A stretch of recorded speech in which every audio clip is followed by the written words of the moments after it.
All right, let's get it going. It's Monday morning. That means it's 10 a.m. if you hear my voice, and it is Chopping It Up with Cador. I'm Perry White. He is Roger Cador. And be sure to hit that subscribe button right there below this video. Be able to get your notifications every time we do go live like we're doing right now, as well as subscribe and support the show so you can always go back and be able to keep up with us and be able to show other people what we're doing here. Because guess what? It's always a pleasure to have Roger Cador, because this guy right here is a legend. What's going on, Coach? Happy Monday to you. Happy Monday to you, Perry White. And I see you got your hat on today. Talk to me about that hat. This one came from Cartagena, Colombia. It's an area where a lot of people look like you and me and our producer in Cartagena. It's on the Caribbean coast of Colombia. And they did a really good job of honoring a lot of black people who came through there during the slave trade years. It's a city built by blacks, and a lot of black sculptures and statues of black people who did great things in that city. So did you enjoy yourself over there? Always, everywhere I go. Yeah, everywhere you go. Yeah. Let's get it started, because last week we had, of course, Pete Richardson here. And the conversation went so long, we blew through breaks. We didn't even get a chance to talk about a couple things. But something that we wanted to talk about last week that we'll talk about today was during Southern's last home game. It was senior day, but as well as it was an opportunity for you to see some ball players that you haven't seen in a long time, because you guys were honored at the ball game, and it was your 1987 baseball team. Tell the people about that 87 team and how that felt to be able to get those guys back. 35 years, hadn't seen some of them. Can you imagine how fast time, it's like the world is on speed because it went so fast. And to be able to be with them for 2 days and hear them talk about, as you call it, the good old days, and the things that happened, some of the experiences they had, and how that team really gelled together was really, really emotional and something worth remembering. You talk about worth remembering. You told those guys that one day that they were going to be in history. 1986, on one of the speeches I gave to them at the north end of the goalpost at the practice football field, we were talking and we were practicing, and I told them, knowing you got to know when you got the right kind of boys. I said, guys, one day, when history is written, you are going to be a part of it. Now, we talked about that on 2 weeks ago when they were there. Asked them, do y'all remember? They were able to excite the exact time and place that I did tell them that they remember it. And it wasn't like we were trying to be a part of history. It presented itself. That opportunity presented itself with Cal State Fullerton. Little did we know that was going to be the game that would cement their name or etch it in the books in history, was Cal State Fullerton. I remember doing the practice with Al Radcliffe, the pitcher. Remember, I did something I hadn't done before. He had not started one game all year. He was my closer. And in this particular game, I decided I'm going to start Al. And he did a Muhammad Ali on us. He told the media, if they give me 2 runs, I'll beat them. Oh, I'm saying, oh my goodness. The guy's talking about 2 runs. Well, we gave him 1 and he made it stood. So that was really classic. That 87 team, okay, you beat Cal State Fullerton, but take me a walk down memory lane of the 87 season to even get there. I know the exclamation mark was to beat Cal State Fullerton, to be the first HBCU to win a regional game. But to get there took a lot. To even get to that point, the beginning of that 87 team, the makeup, the ups and downs, and how you got there. Well, you know, we should have gotten there in 86 with a freshman team, about 7 freshman starters. But we did a couple of things in the tournament that cost us, so we didn't make it.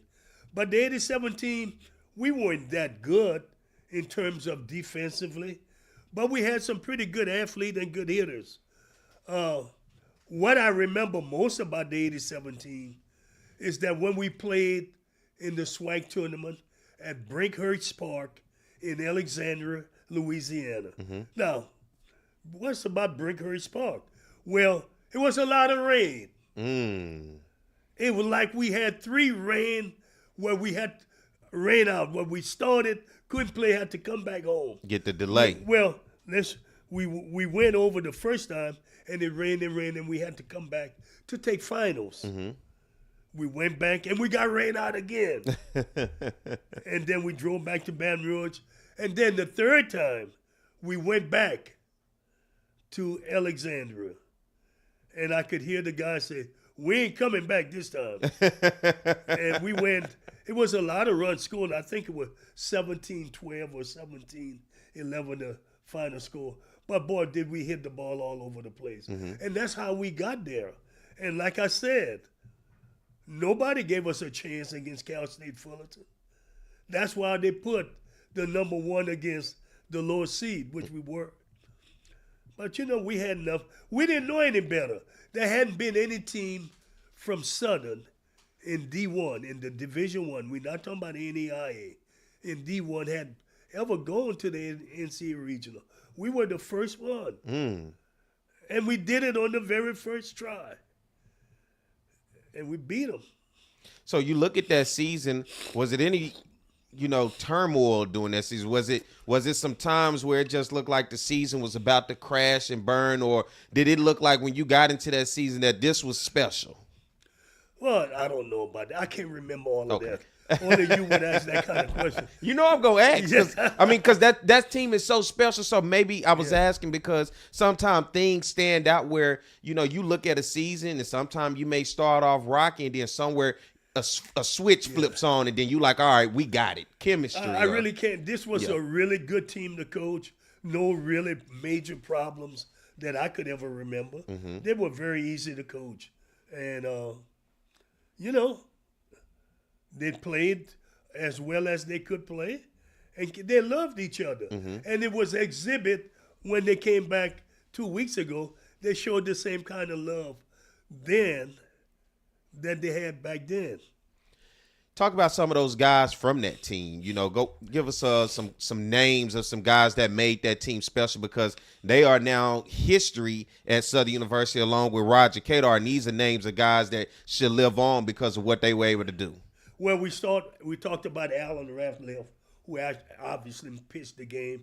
But you have to go with Adele Davenport. He played first base for us. And then we had Tim Stargell. That name should ring a bell to people. Willie Stargell's nephew. And then we had Brian Cornelius, who was a center fielder from New York. I tell you what, Brian Cornelius is an interesting story. Back in 1985, they were playing it was a game, I can't remember the name of the game, where they had all high school players coming in and playing at LSU. I can't remember the name of that game right now. And I saw Brian Cornelius with another guy named Greg McMurtry. Greg McMurtry was a great athlete from outside of Boston who ended up going to Michigan to play football rather than baseball. He was such a great player, but football took him away. But Brian Cornelius was on that same team. And I tell you what, Norm DeBride was the coach at Arkansas. All right. That's you heard my of way. Norm? Yeah. Norm had a big interest in Brian Cornelius. At Arkansas? He had just had 4 or 5 black kids on his team. Yeah. Came from Omaha. Yeah, because it's a little rare up that way, especially during those Frank Burrell eras. Yeah. Yeah. But he had the interest and they were talking. And I was sitting back. Trader Jack McKean. Not a lot of people who know Jack McKean. Jack McKean was in town. Well, the reason Jack McKean used to was one of my managers with the Braves, okay, when I played. And Trader Jack and I are talking because he had his son playing on that team. So we talking, and I said, "Hey Jack, what you think about that center fielder?" He said, "Boss, I'll get him." He said, "I can't say what he said about the other coaches. I almost said it. I'm sorry, but he said I would go at him." And I said, I had my eyes on him. So his mother was there, a Chinese-looking lady. She was from Guyana in South America. So I talked with her when they sat and talked to her. I said, I'd like to bring you and Brian to my campus after practice, and maybe we can go out to dinner. She said, I like that. But first I'm going to have to call my husband, his dad, let him know what's going on. Because he couldn't come here because he's a banker. Okay. So she did. We went there, and I showed him the great Mississippi River. Uh-oh. I had no field to show him. Sure, I showed him the most beautiful thing Southern had to offer was the Mississippi River.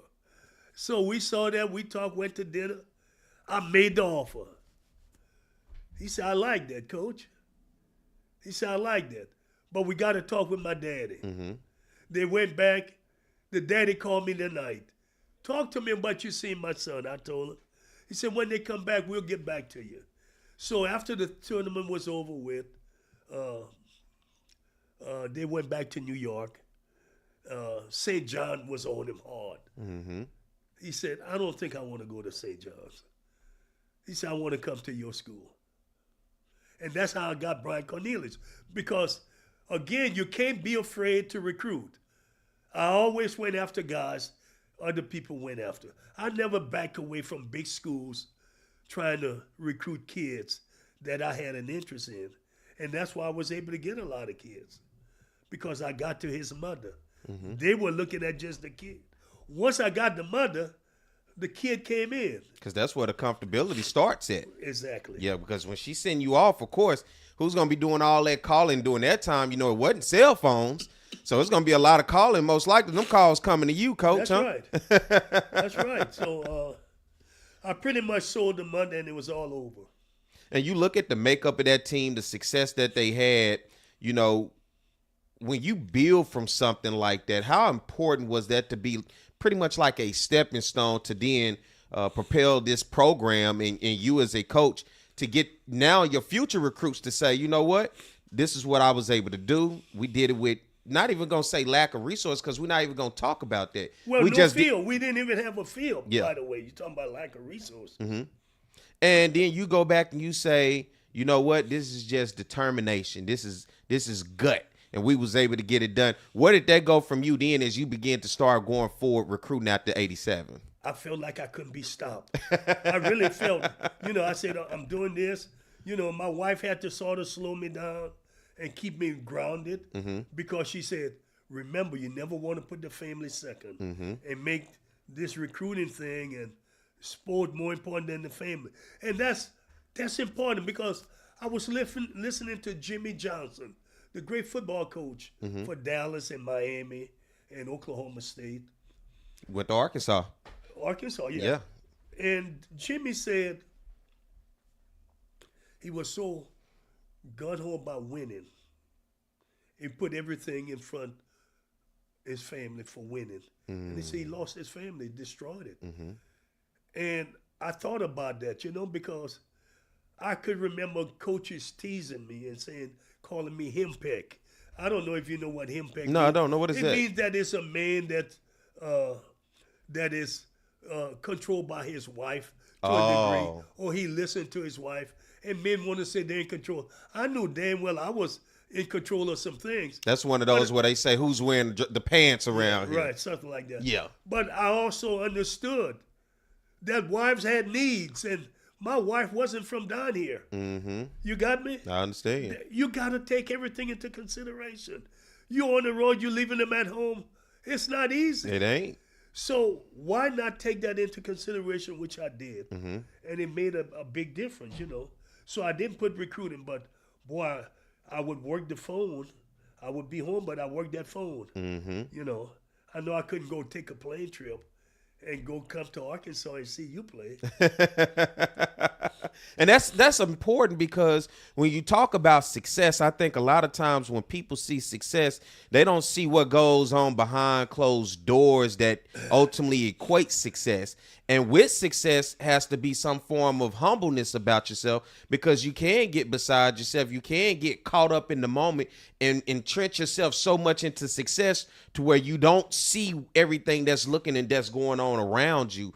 And that was good for your wife to be able to reel you back in, because I'm sure once you get that success, now all the cameras on, everybody's walking up wanting to talk to you, and now you see an opportunity to build something. You seeing your vision coming to fruition, but somewhere down the line, somebody got to reel you back and say the reality of it is, I know you see all of that, but don't forget about us too, Coach Cador. Don't forget about us. Yeah, and I think that's beautiful. And like you told Coach Pete Richardson, you talked about that, how important it was to have your wives to be able to keep you guys grounded, because I'm pretty sure a lot of times we see success does go to the head, and sometimes some people lose the humbleness about themselves and allow the success to ultimately turn them into somebody else. That's right. And, so, man, I had a schedule that I wouldn't break.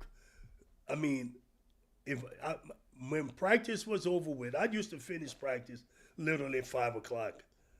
And by 6 o'clock, I was home every day. And that's a comfort feeling for the wife to know that you're not playing around. Yeah. You finish practice, you got to come home.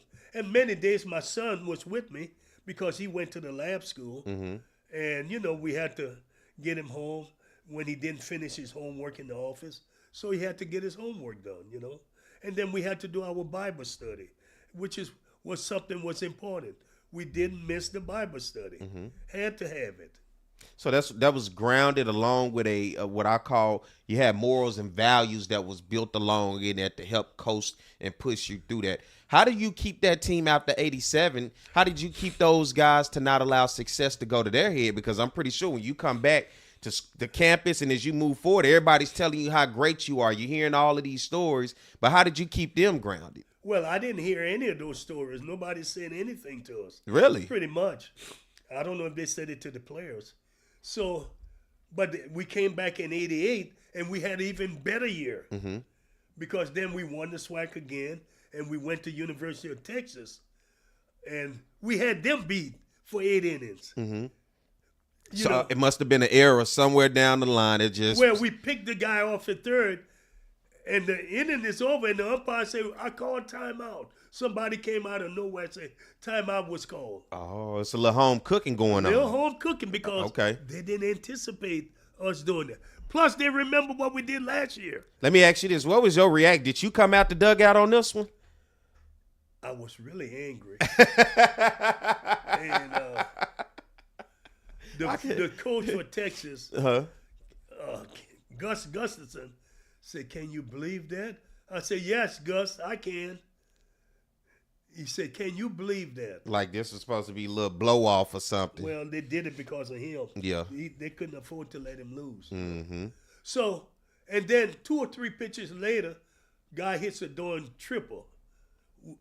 And 2 or 3 runs scored in the game. They go up 2 runs. And they end up beating us, I think, by 2 runs. Just like that.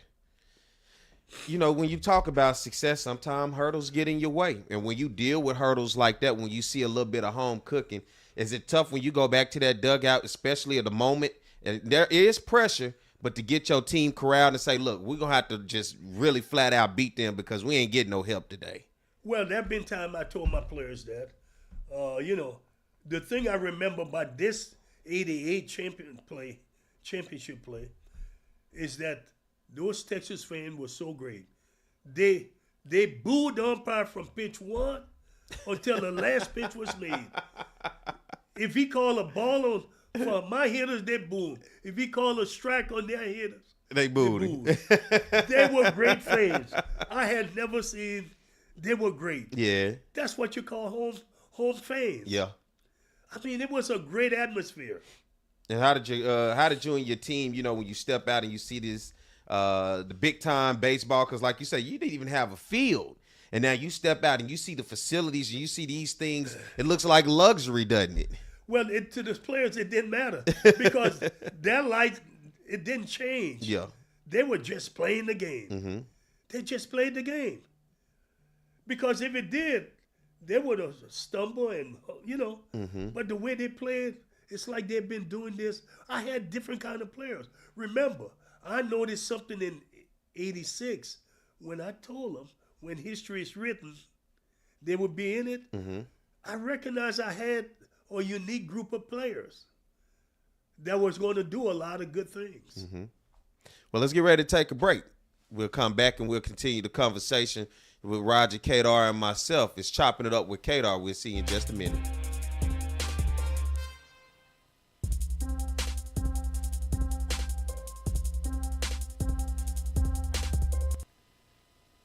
Looking to get some keys made, locks rekeyed, or a wide variety of new and used safe? Then look no further than the trusted choice of Alfred Safe and Lock. Conveniently located off of Government Street in Mid-City, Baton Rouge.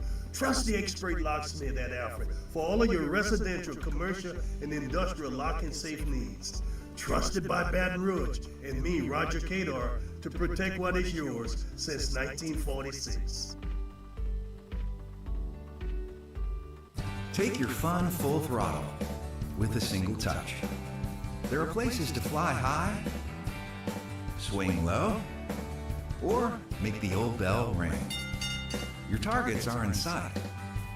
Better your game by playing ball of almost every variety. Need to catch your breath? There's a place for that too. Countless ways to play beyond the swing sets. Breck, we're more than a playground. It is time to trade in your isolation for celebration, to break out and get away. And at Baton Rouge Metro Airport, you'll get away a lot quicker. BTR is way closer, more convenient, with easy parking, check-in that's a breeze, and non-stops and short hops to anywhere you want to go. So get back to your life and be quick about it. Baton Rouge Metro Airport. It's about time. FlyBTR.com. Have a passion? We've got the place. Gear up for where the rubber meets the mud, or stir up memories of a lifetime. Reach new heights. Gravitate towards something out of this world. Even travel back in time. You might like a little drama in your life, or get in touch with your inner nature lover. Release some pent-up energy while you're at it. There's plenty to do beyond the swing sets. Breck, we're more than a playground. Hey, Coach Roger Cador here. There's something about teamwork that brings the best out in any business. When I need a tow, I call Roadrunner Towing. Roadrunner's 4 generations strong and homegrown right here in Baton Rouge. Thanks, Coach. There's no job too large or too small. Call Roadrunner for quick, reliable, exceptional service. We don't want an arm and a leg. We just want your toes. And remember, take time each day to be a blessing to someone. Thank you. Getting a letter from the IRS that you owe back taxes can be scary, but it doesn't have to be. Call Go Tax Resolution in Lafayette at 337-420-1040 today. We'll help stop garnishments, levies, and seizures immediately. With over 35 years of dealing directly with the IRS, our team of local professionals will help you pay the least amount possible. So if you owe back taxes to the IRS, you need help. Call the tax professionals at Go Tax Resolution in Lafayette at 337-420-1040. Your go-to tax relief. It is time to trade in your isolation for celebration, to break out and get away. And at Baton Rouge Metro Airport, you'll get away a lot quicker. BTR is way closer, more convenient, with easy parking, check-in that's a breeze, and non-stops and short hops to anywhere you want to go. So get back to your life and be quick about it. Baton Rouge Metro Airport. It's about time. FlyBTR.com.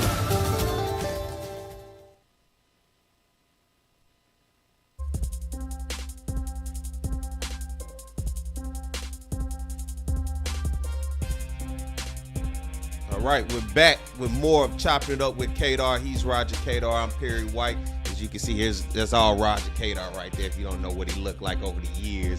And be sure to hit that subscribe button down there right below this video. Get the notification every time we go live, as well as be able to keep up and go back and watch some of the previous episodes. We have great conversations, talk about great topics. And right now, Coach, We were just finishing up talking about the 87 going into the 88 team, you know, and that's great when you talk about the success, because that's when you seem like as a coach, you finally got that as they say, that light switch flipped on. When you look at the success that you had winning SWAC 87 and 88, being the first historically black college university to go out and win a regional game. You beat Cal State Fullerton, as you said, a little home cooking the next year in a regional against Texas. But when you start to look around at the conference as a whole, as a SWAC, were you starting to get calls from other coaches, or was the conference office saying, hey, what are you doing in order to get that spotlight and to grow your brand down there at Southern? I didn't get many calls. I mean, coaches didn't do that kind of stuff, Perry. You know, what I did, though, I would ask questions. I find out people can be foolishly, what you call, insecure. Mm-hmm. You know, you don't know it all. No one man knows it all. You got me? Mm-hmm. And so I lean upon the understanding of people who had had success. Like Skip Berkman, he and I talked a lot about what it took to be successful. It takes players. Mm-hmm. You know what I'm saying? That was the number one thing. I knew that, but I wanted to hear it. You know, and then I flip that back to right now, because I look at Eric Dooley. Let's talk about Southern right now, because it's a situation that's going on. And that's why I talk about the ups and downs when you talk about success. Coach Dooley at Southern University is the head football coach. They started the season, and it's been an up and down season where they've had opportunities to perhaps close out the SWAC West Division with victories and get the title. But then you lose a crucial game here and there, and then it puts you in the backseat to have to then depend on other teams. And this past weekend, it was wacky when you talk about college football. I was sitting there keeping up with scores. And so for a lot of people that don't know, if you keep up with Southern University football, they were in contention to win the SWAC West Division a couple weeks ago, with Prairie View losing to Alcorn. But then they got an opportunity to keep the season alive, because this past weekend there was about a 3-way tie for teams to get into first place to represent the SWAC. 2 teams could have solidified it this weekend. One was Prairie View, who Southern went on the road and beat 45-13. Prairie View took a long road trip coming from Houston, Texas to Itta Bena, Mississippi. And you've been to Itta Bena before. There's nowhere anybody really wants to go at any given point, especially coming out of the Houston area. Right. Long road trip. Go over to Itta Bena. Prairie View wins the ball game. They are the SWAC Western Division champions for the second consecutive year and go to the SWAC championship. Yeah. Valley's only won 1 game this season. Nobody saw this one coming. So as I keep up on my phone, Coach, I'm looking at the score going out of the third quarter into the fourth quarter. It is 17-7. I'm like, what the hell's going on in Itta Bena? Yeah. You know, to see Valley jump up on them. So eventually that game gets ready to end, and I'm like, all right, Valley just helped out Southern. They're about to pull out the upset. This puts Prairie View in a tough situation. They could have closed this out. Then on the other side, Texas Southern is right there behind Prairie View. Southern beats Prairie View, but then loses 24-0 to Texas Southern. Texas Southern is on a long road trip from out of Houston, way in Huntsville, and you know Huntsville is far, right? Yes. So, you know, I'm looking at that score. Texas Southern is winning this ball game 20-10 with under 7 minutes left in the ball game. It was 20-10. It was 20-10 with under 7 minutes left in this ball game. Texas Southern's quarterback, Andrew Body, is headed towards the end zone. He gets the, you know, you get a little cute sometime when you're headed to the end zone. Yes. He gets the ball knocked out, goes out the end zone. It turns into a touchback. He then gets hurt. Alabama A&M uses that as momentum. Before I knew it, they scored. The score was 24-20 with under a minute left. They had scored so many unanswered points and got a chance. So at this point, I'm just sitting here scratching my head like, and if Texas Southern wins because of Prairie View loss, Texas Southern goes to the SWAC championship because they have the head-to-head over Southern. So both teams go on the road and sit there and fall short, and then Southern has a bye week. So then it leaves Southern with the opportunity now that they're back in the championship hunt, because now with 1 game remaining during Thanksgiving weekend, if they beat Grambling, a struggling Grambling team, they now backdoor their way into the championship. How wacky does that get? Well, that's pretty wacky. Pretty doing wacky. But that's the kind of stuff happen in athletics. Mm-hmm. This is why you got to play the games. The games are played. Mm-hmm. We can talk about them in the media all we want. But you got to play the games. You got to play the games. And things happen. Things happen. Just like we weren't supposed to be Cal State Fullerton. You got me? Mm-hmm. I'm pretty sure anybody that was keeping up with that score back in '87, they couldn't believe it. Yeah. Who was keeping up with the Southern and University of Texas score? Couldn't believe what was happening either. I couldn't, and I was there, and I saw it with my own 2 eyes and couldn't believe it. You didn't see us play Texas. Oh, you said the Texas Yeah. Southern. Okay, I'm thinking Yeah, about yeah, Texas yeah. Southern and Southern. Yeah. Okay, excuse They me. couldn't have believed it either for 8 innings. Mm-hmm. You got me? So this is the kind of stuff that takes place on your way up the ladder or down the ladder, either way you want to look at it. And that's why I was asking you about having to keep your team in games, because sometimes there are teams that you look at and you think this is an easy game. This is winnable. We're going to go in and we're going to win because this team isn't good, and you can't overlook your opponent. Even when I had great teams, I didn't take that attitude. I did not take that attitude. I didn't want my players to take that attitude because you don't want to disrespect your opponent. Just go out there and do what you're capable of. It'll take care of itself. What is it like when you see a team and they use the term play down to your opponent's level? Have you heard that before? Yes. As a coach, how do you acknowledge, or can you see that when you feel like we're the superior team? It seems like we're playing down to the opponent's level. Do you acknowledge that even being a thing to say? Well, sometimes that happens. Uh-huh. You're dealing with human nature. So it's rare you got a team that does it all right from start to finish. You got me? So every now and then it's going to happen. They play down to their opponent. Yeah. And, and I'm looking at this situation with Southern. I'm thinking the season's been over a couple times. Like, we just going to end this thing at the Classic. And then it's just like, when I saw that, Coach, I called my man Reggie Flood. I called my man Jim Kleinpeter. Of course, Jim is at the Advocate. And I'm asking about the scenarios. I'm asking, like, what's happening here? Because at first, I didn't see this happening, especially once Valley beat Prairie View. I'm like, well, damn, Texas Southern's winning 20-10. There's under 7 minutes left. I can't believe we lost to Texas Southern. Here these folks about to go to the championship. Before I knew it flips to 24-20. How do you keep a team engaged even when you're down? I'm not worried about keeping a team engaged. I'm more happy for Coach Dooley. If he could win, beat Grambling, he gets some of the monkeys off his back. Well, not so much as for him. I'm just talking about even when a team is in situations like Alabama A&M. You were down 20-10 with under 7 minutes. And nothing to play for. Nothing to play for. This is it for you. Yeah. And you don't even know what's going on at the Prairie View and Valley game. So that's why I asked you as a coach, how do you keep a team engaged even when it seems like this thing is going to be over with as the time clicks down? You just keep coaching, Perry. That's basically what I could tell you. You keep trying to coach them up, keep them motivated, keep them focused. That's all we can do as coaches. It's no miracle. There is no magic potion. You do the same thing you do day in and day out as it relates to keeping them focused, keeping them playing as hard as they can. And I ask that because sometimes I see a lot of coaches, as that time gets there, they kind of lose the calmness about themselves and they kind of get the rah-rah and they get very loud and aggressive. But then, does it make a good coach when you can sit there and you can keep your composure and keep guys calm? Do you want guys calm, or do you want some rah-rah in those situations? It depends. Okay. It depends.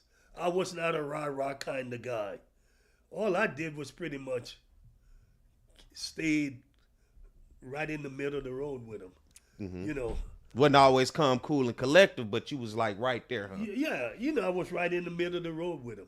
Whenever they got off the track, I was there to try and correct them, put them back on the track. I didn't like a kid taking his opponent for granted or not doing what it took to make sure we could stay focused. You got me? I understood, being an athlete, a former athlete, I understood how important it is to stay focused. And staying focused, man, that is key. And that's what these teams did. And now Southern is going into the Bayou Classic this weekend. Now Grambling has an opportunity to play for something, because to make it bigger, they can play spoiler, Coach. They're playing spoiler no matter what. That's the rivalry. It does not matter, right? It does not matter. So it's not going to be an easy game for Southern by any stretch of their imagination. Throw Grambling poor record out the window. They're going to have to play Southern to win. And I think they're good enough to win, but they're going to have to play. The game will be determined on the field. Yeah, because if it was always determined on who was supposed to win, you'd be having a lot of people rich sports betting, wouldn't it? That's Because right. I think every weekend I'm going to be rich sports betting, trying to pick who's supposed to win. And guess what? Somebody comes down the line and they beat you. Like we saw this past weekend, Vanderbilt, of course, a great academic school, beat Florida at home for the first time since 1988. Hey, well, I see where somebody beat South Carolina, destroyed Tennessee. Destroyed him, almost put 70 points on him. And Tennessee, here's a team that they were talking about possibly going into the college football playoffs. Yeah. The same thing with Ole Miss and Lane Kiffin. They went up there to my neck of the woods in Arkansas and got beat to sleep at one time. I think it was 42-3 in that ball game. And here's Ole Miss, a top 15 team in the nation. You know, so you just never know, but you got to be prepared and you got to be ready when it comes to that. And you even got to do that in baseball. And I think with baseball, because it's so many games, that's the part where I ask, how do you keep a team motivated when you just got so many games, especially throughout the week, to keep these guys going? You got to keep doing, just keep coaching. Yeah. They're used to playing that many games. Mm-hmm. It's not like football. Baseball players are used to playing a bunch of games. Mm-hmm. And you talk about the playoffs. You ever heard that when they say playoffs? You know, Immoral. And so, you know, this year, now, will you be calling some games this year for the Swag Baseball Tournament? I'm supposed to do the color analyst, yeah.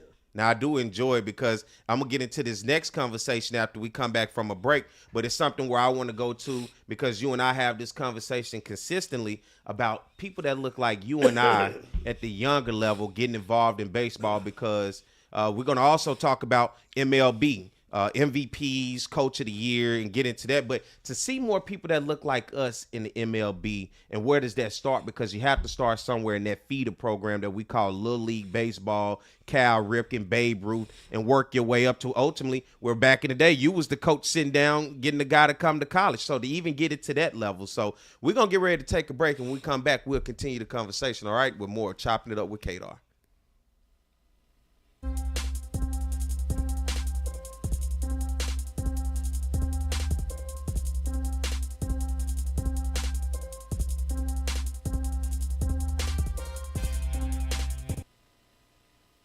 Looking to get some keys made, locks rekeyed, or a wide variety of new and used safe? Then look no further than the trusted choice of Alfred Safe and Lock. Conveniently located off of Government Street in Mid-City, Baton Rouge. Trust the expert locksmith at Alfred for all of your residential, commercial, and industrial lock and safe needs. Trusted by Baton Rouge and me, Roger Cador, to protect what is yours since 1946. Take your fun full throttle with a single touch. There are places to fly high, swing low, or make the old bell ring. Your targets are in sight. Better your game by playing ball of almost every variety. Need to catch your breath? There's a place for that too.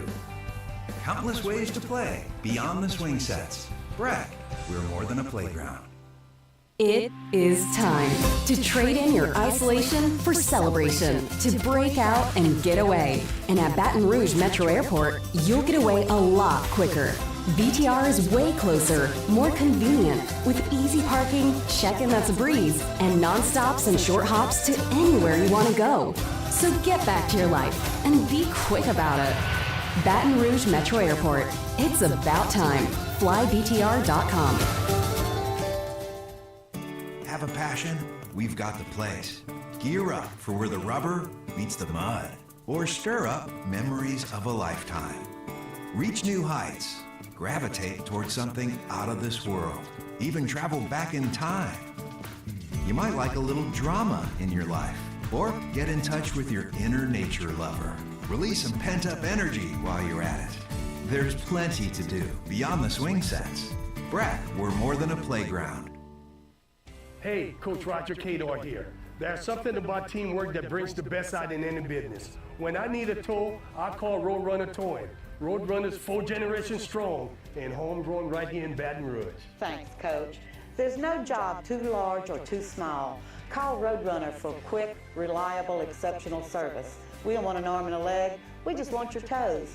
And remember, Take time each day to be a blessing to someone. Thank you.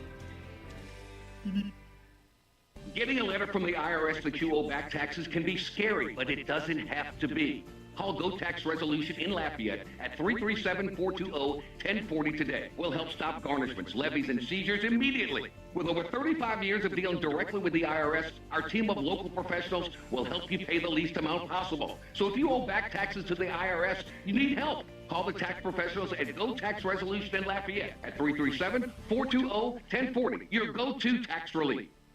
It is time to trade in your isolation for celebration, to break out and get away. And at Baton Rouge Metro Airport, you'll get away a lot quicker. BTR is way closer, more convenient, with easy parking, check-in that's a breeze, and non-stops and short hops to anywhere you want to go. So get back to your life and be quick about it. Baton Rouge Metro Airport. It's about time. FlyBTR.com.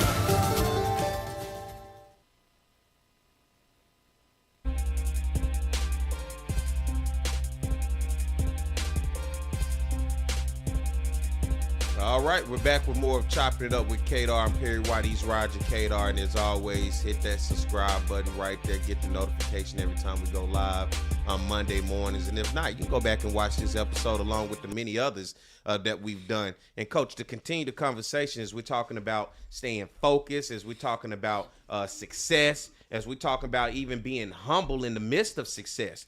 But now let's talk about something that we don't see a lot of success at these days when we start to talk about people that look like you and I. When I say you and I, I'm talking about African Americans. And let's start with the MLB because I know you saw some guys that won MVP as well as Coach of the Year, and then we'll build from there. I saw some, well, MVP we talking about in the American League. I don't know who won in the American League. Okay. I know the National League where Judge won it in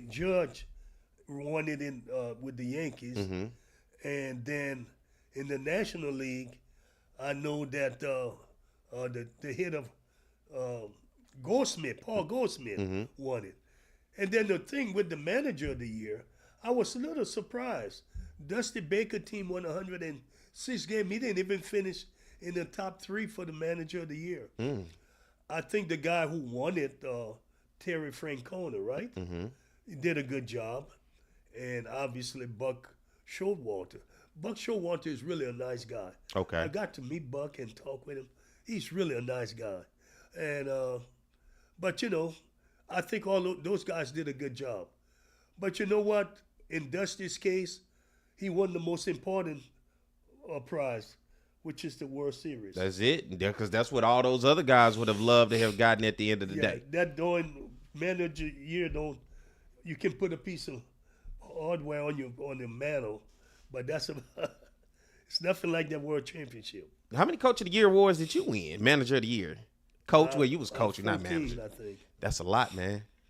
You still got them posted? You don't even care. I don't even have them posted. Now, I'm glad you asked that. You know where they are? I got it.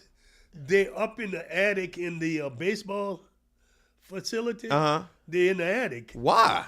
Because when I moved from one office to the other and then retired, I had nowhere to put them at home. So I had to put them. You call Coach at Southern, you tell him, take them out the attic, and they need to put that stuff up.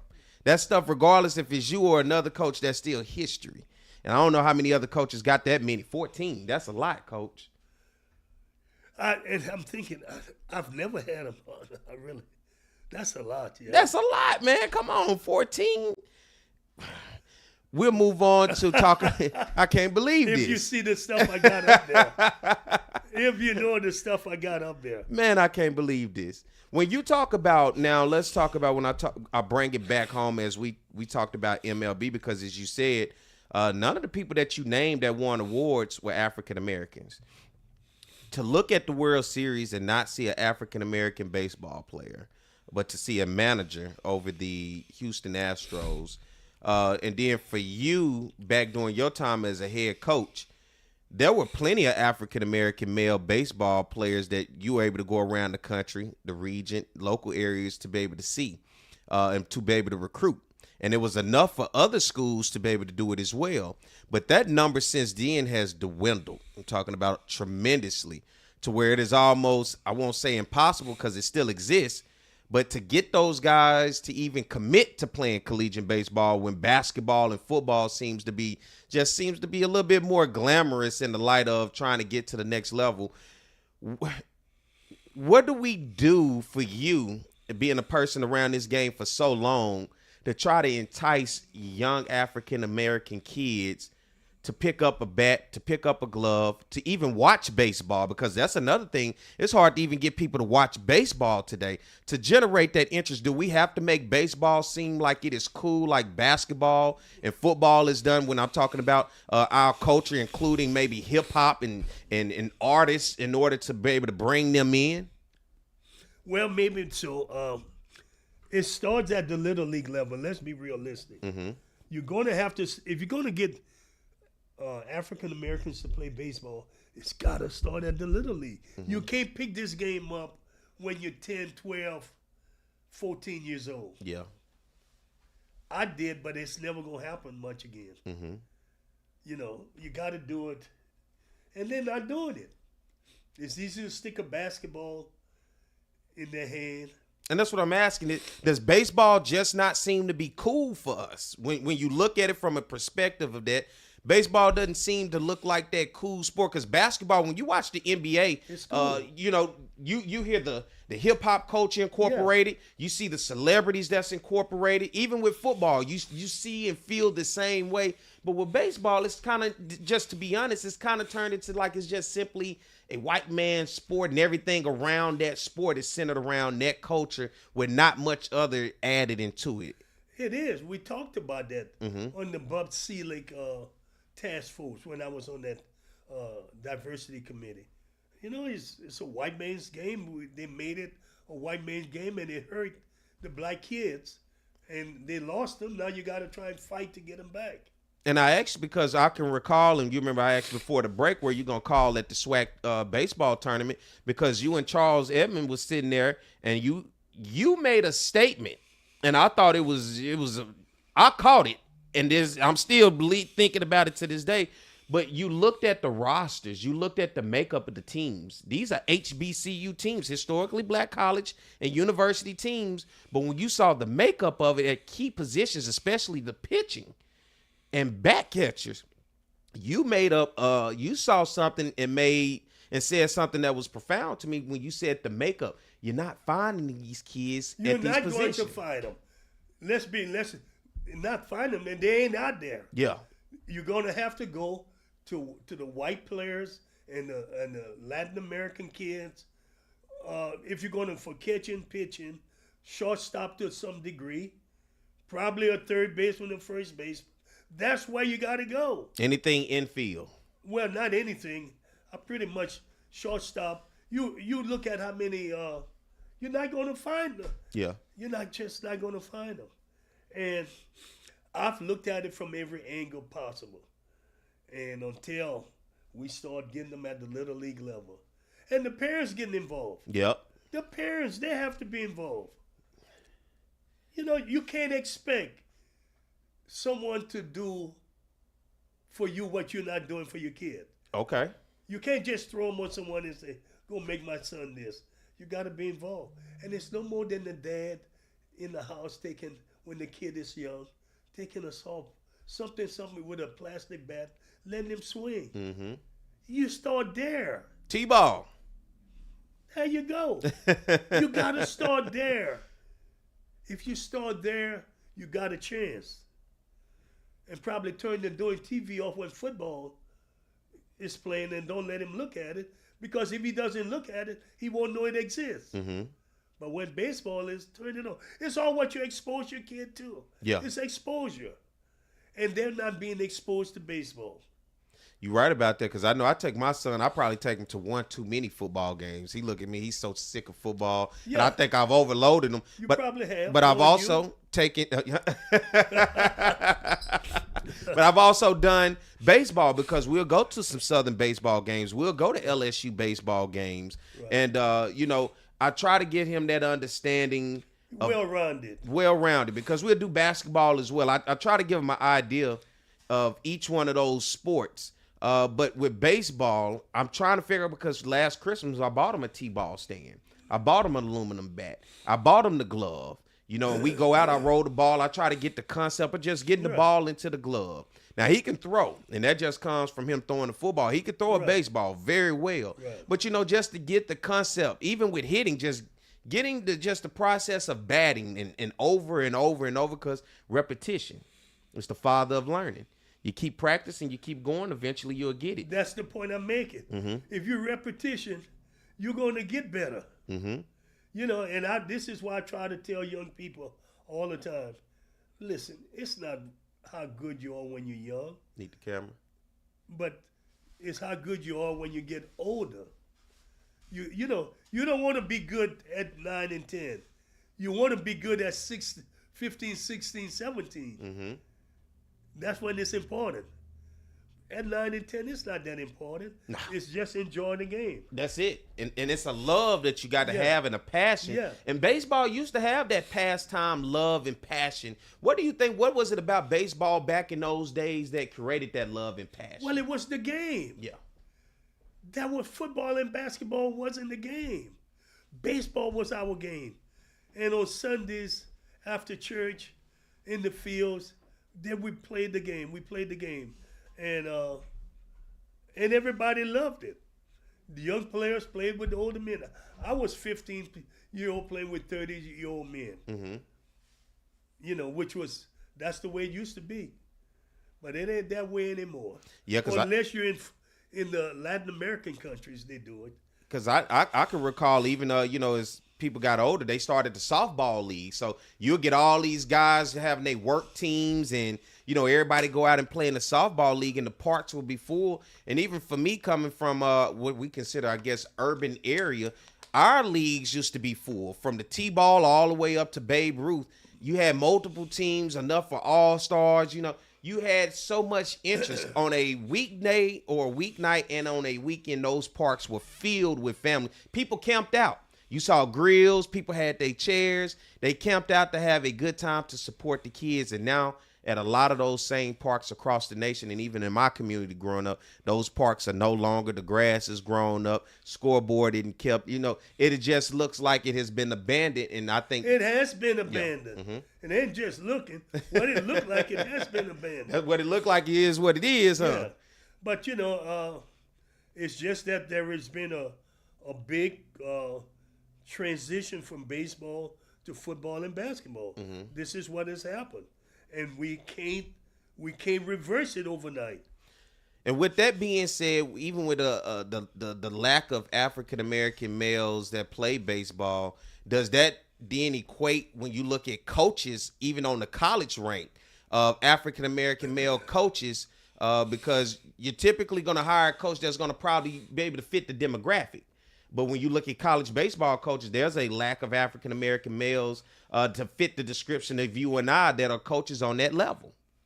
I agree with you. Mm-hmm. So, I mean, it's not really college I'm concerned about. Mm-hmm. I'm more concerned about at the primary age, where they can, you know, and you got to have people who know the game. Baseball is so frustrating, such a game filled with failure. Yeah. You got to have someone who is with the knowledge of how to teach, so the kids feel good about trying to learn the game. One thing about good athletes, they don't like to fail. Mm-hmm. So if a coach don't know what the hell he's doing, he's going to lose that athlete too. Mm-hmm. You see, so if you got a coach who knows what he's doing, and you can work that good athlete through his failure, mm-hmm. you got a chance to keep him. That's the kind of stuff. And it used to be a lot of dads that took on that role. And they don't know what they're doing. Yeah. They did it because their son was involved. Yeah. And that was one of the things we discussed on the committee. Mm-hmm. How we can get dads out of the game because they're messing it up. Really? They're doing it because their son. Yeah. But they can't. They don't know how to coach. Yeah. You got to hire real coaches. Even when you're talking about at that younger level, I guess the fundamental of the game. Fundamental and teaching it. If you don't learn it that way, how are you going to learn? That's right. Yeah, I was blessed up. My one of my best friends growing up, his dad, Ricky Geiger, was my coach, Coach Geiger. Loved baseball. And he brought that love of baseball to us and taught us the fundamental of the game and created a team. And we played for years together, even making all-star. Our team was one of the few teams that probably had more all-stars from that one squad because of the fundamentals that he was able to teach us and how we were able to stick together. And you're right about that. Because we would go up against other teams who it was somebody's dad that coached, and they just never, it'd be one of them where I guess we wouldn't play down to that opponent's level. But you saw it on the schedule. Yeah. You was like, oh, yeah, Yeah. you're going to blow past them today. Yeah, but it's just this is what is happening. I mean, Is it fixable? I mean, Well, I know you don't let me have all tell the you. answer, but I go in the inner cities and they got women coaching. Men, there is no men coaching. And the women are doing to give the kids something to do. All kids don't want to play football and basketball. So they have to take on that role. And that's why it's sad at that point. does it feel, sometime as an African American, you can go in a room and if you've never been taught how to really have your own place and how to be for you, it can kind of feel out of place sometime, especially when you go to these parks and you go to these stadiums and you see that it is pretty much a white man's game or a white person's game. It kind of make you feel out of place a little bit. And does that play a part, you think, too, even from parents involved? I'm sure with some people. Yeah. There is we don't have any study that been done to prove that. Yeah. We need the camera. Yeah. So we don't have the statistics to show it, but I'm sure it plays a part. But the most important thing is we need to get the parents to start the kids playing and doing it at a young age in the house, getting them cut the TV off with the football and turn it on when baseball is on and try to explain to them what is taking place. Baseball is a great family game. You can teach a lot of stuff there. You're not necessarily football because so much is happening so quick and it's all in there. But in baseball, it's a lot of stuff you can teach. How much do you think when you look at the MLB side that they're willing to spend to research how to get this game to change? Because when you incorporate us, viewership goes up as well because you're looking at the participation. You're looking at people that's willing to go to games. You're looking at people that's going to buy the apparel. There's so many different aspects that, the NBA and the NFL has saw that they're capitalizing off of to incorporate a whole different culture. But with baseball, does it seem to be something that they want to dive on the major league side to try to incorporate that in their game? I'm sure they're doing it. MLB spending a lot of money to get more African Americans involved. So I'm sure they are. I don't know the statistic to make sure of that, but it's a lot of stuff going on. But we need to get more players involved. That's really what it is. At the end of the day, that's what it is. And I'll be an advocate for it because, baseball was a great team bonding thing to do. It was a sport that brought you together, but a lot of people just scared of that fastball, Coach. It doesn't hurt as much as they're tearing up a knee in football. That's right. Or concussion, okay? That's it. Because of the contact sport, as you call it. Yeah. Last question before we get up out of here. If you was to say the toughest thing about teaching baseball, what would be the toughest thing about teaching baseball? Well, the thing about baseball is tough in itself. You're trying to hit a round object with a round object that is coming at a rate of speed and moving. Those three things or four things are happening. You got a round object that is being thrown. You're hitting it with a round object. It's got speed and it's movement. So to teach someone how to make all of the fundamentals work or mechanics work, that's the toughest thing. Yeah. So and to make them understand, you're going to fail a whole bunch of times because no one wants to fail. Yeah. They don't want to fail. But baseball tells you, if you want to play me, you better bring your failure lesson. I'll never forget. I'll tell you this story before we get out of here. Pop Fly come up. Coach sent the guy that was just coming on to the team. His mom brought him out first day. So I want him to play Oh, ball. you told me about Yeah, that story. that kid stood there, man. Boy. And I have to bring because it's the fundamental, but it's failure. But he didn't allow it. That ball came right past that glove and hit him right in the face. And he was done with baseball. Never saw him again. Yeah. Failure for him wasn't going to get hit in the face twice. All right, everybody, we've reached the end of another show. Of course, it is Thanksgiving week. I want to wish everybody out there a happy Thanksgiving. Be safe. Coach, you got something to say for the people out there for Thanksgiving? Hey, just be safe, enjoy your family, and enjoy everything. That's it. Eat all the turkey and ham and whatever. You know, I found out in South Louisiana last night that they make oyster dressing. I never heard of that. You heard of that before? Yeah, I ain't heard. They said it's like Louisiana to New Orleans and never heard of it. But, you know, for whatever that you eat, no matter where you at, anywhere around the country or around the globe, from Roger, Cador, and Perry White, we want to say happy holidays and happy Thanksgiving. Be thankful for something. Every day is something to be thankful for, whether you see it or not. It's just good to be around people. And if you're not around anybody, you know, just be thankful for life, just to be thankful to be here. And at the end of the day, that's most important. And I'll be thankful for that. And Coach, I'm thankful for you and the opportunity even to sit here and do this. So as we go into Thanksgiving, you know, I want to let you know that I'm thankful for the opportunity and I enjoy it, man. And for everybody out there, I'm thankful for you for tuning in and checking us out. And I'll be even more thankful if you hit that little subscribe button right there underneath this to be able to subscribe to us, to keep up with us, because we'll be back next Monday at 10 a.m. to keep the conversation going.